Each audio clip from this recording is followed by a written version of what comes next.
बिस्मिल्लाहिर्रहमानिर्रहीम। एजुकेशनल गाला की टीम की मेंबर होने की हैसियत से इमरान अमीद अब्बासी की तरफ से अस्सलामु अलैकुम वरहमतुल्लाहि वबरकातुहू। मुअज़्ज़ज़ नाज़रीन, आज रमज़ान मुबारक की 10वीं नशिस्त में आपकी खिदमत में हाजिर हूँ। आज का जो हमारा टॉपिक है वो है रमज़ान मुबारक और हुकूकुल इबाद। आज का टॉपिक भी अपनी अहमियत के एतबार से नहायत ही एक आम टॉपिक है, जिसमें मौजूदा दौर में जिसकी हमें बड़ी ज़रूरत है, हमारे माशरे को बड़ी ज़रूरत है। हम हुकूकुल्लाह की भी बात करते हैं, लेकिन कहीं पे जब हम माशरे में गौर करते हैं, देखते हैं, तो हम बंदों के हुकूक में बड़ी कोताहियाँ करते हैं।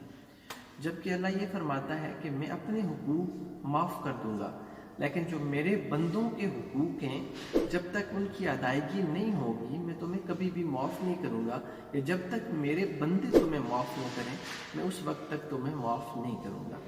हज़रात मोहतरम, हम जिस माशरे में, जिस सोसाइटी में रह रहे हैं, इसमें कुछ बड़ी ही अजीब किस्म की रसूमात और कुछ चीज़ें बड़ी अजीब होती हैं। दीन ये कह रहा है कि मन अहब्बा ली, जो अपने लिए पसंद करो वही अपने मुसलमान भाई के लिए पसंद।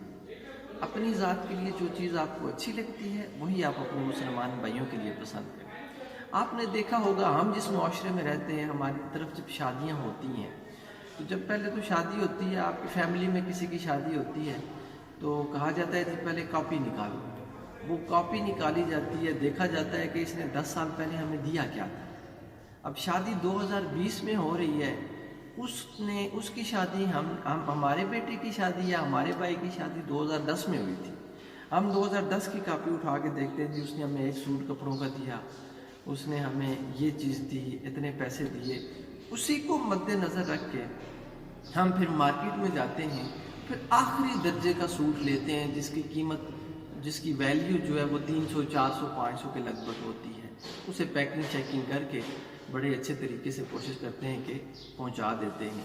आप में से, जो हमारे नाज़रीन में से या आपकी फैमिली में से कई बुज़ुर्ग लोग होंगे, आप उनसे ये बात प्रैक्टिकली पूछ लें कि उनके साथ ये मामला यकीनन पेश आया हुआ होगा कि कई दफ़ा ऐसा होता है कि एक सूट जो आप 500 रुपये का लेके किसी को देते हैं शादी पे, किसी बहन को देते हैं, अपनी कज़न को, अपने भाई को, उसकी फैमिली को, वो सूट क्योंकि उसकी क्वालिटी नाकिस होती है तो वो खुद भी नहीं पहनते, वो जब आगे शादी होती है उसको ट्रांसफ़र करते हैं।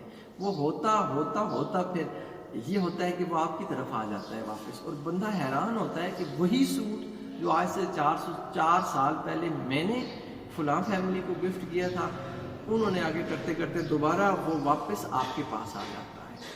तो ये एक फितरती बात है, जो आप करेंगे उसका रिस्पांस आपको मिलेगा।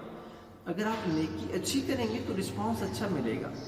आप एक देख लें, एक बॉल है, जब आप बॉल को आप दीवार पे फेंकते हैं तो वापस रिटर्न में आपको बॉल ही मिलेगा, फुटबॉल नहीं मिलेगा। यानी जो आप देंगे वही आपको, उसी का आपको नेमुल बदल मिलेगा, उसी का आपको बदला मिलेगा। तो अब हमने सोचना है कि हम अगर किसी को चीज़ देते हैं, इधर हमारा इस्लाम कह रहा है कि जो अपने लिए पसंद करो वही अपने भाई के लिए पसंद करो। तो अब हमने सोचना है कि क्या हम वाकई अपने लिए वही पसंद करें, अपने भाई के लिए वही पसंद करें जो अपने लिए पसंद करें। तो अगर ऐसा नहीं है तो फिर हमें अपने रवैयों पे गौर करना होगा। फिर हमें हुकूकुल इबाद के ज़ुमरे में जो अपने बंदों के हुकूक आते हैं, अल्लाह के बंदों के हुकूक आते हैं, उन पे गौर करना होगा कि हम अपने लिए तो आला क्वालिटी के ब्रांडेड सूट्स पहनते हैं, ब्रांडेड शूज़ पहनते हैं, और जब देने की बारी आती है तो मार्केट में सबसे लो लेवल को देखते हैं, बिल्कुल आखिरी दर्जे के कपड़े को या बूट को देखते हैं कि ये वाला हम ईद पे उसे गिफ्ट करें या शादी पे गिफ्ट करें। तो जब माशरे में हमारे रवैये ऐसे होंगे तो ना हमसे अल्लाह कभी खुश हो सकता है, ना हमसे बंदे कभी खुश हो सकते हैं।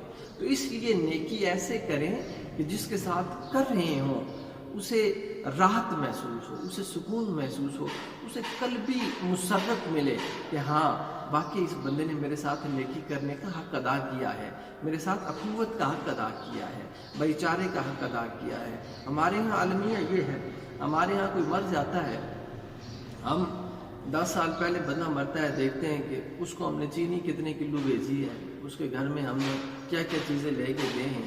پھر جب ان کی فوتگی ہوتی ہے، کوئی جنازہ ہوتا ہے، تو پھر ہم اپنی کاپیاں کھولتے ہیں کہ اس نے ہمارے دادا ابو کی فوتگی پہ کتنی چینی لائی تھی اور کتنا آٹا لایا تھا، کتنے چاول لائے تھے. تو جب اس مائنڈ سیٹ کو رکھ کے آپ نیکی کریں گے تو وہ نیکی رحمت نہیں بلکہ لعنت بن کے گلے کا توق بن جاتی ہے. اور قیامت کے دن جب اللہ تبارک و تعالیٰ کہے گا کہ اس کے نامہ اعمال میں کچھ بھی نہیں ہے، اس بندے کو جہنم میں ڈال دو، وہ حیران ہوگا کہ پروردگار میں نے اتنی نیکیاں کی ہیں، میں نے فلاں کے ساتھ اس کی ایک یتیم کی شادی کروائی ہے، ایک مسکین کے ساتھ اتنے اس کے ساتھ کوآپریٹ کیا ہے، اتنا میں نے فنڈ ریزنگ کی ہے اس کے لیے.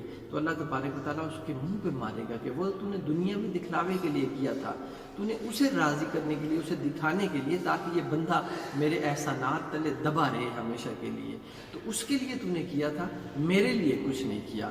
تو معزز ناظرین، ہمیں ضرورت ہے اللہ کی رضا کی خاطر اللہ کے بندوں کے ساتھ بندگی کا حق ادا کرنا، ان کے حقوق کا خیال رکھنا.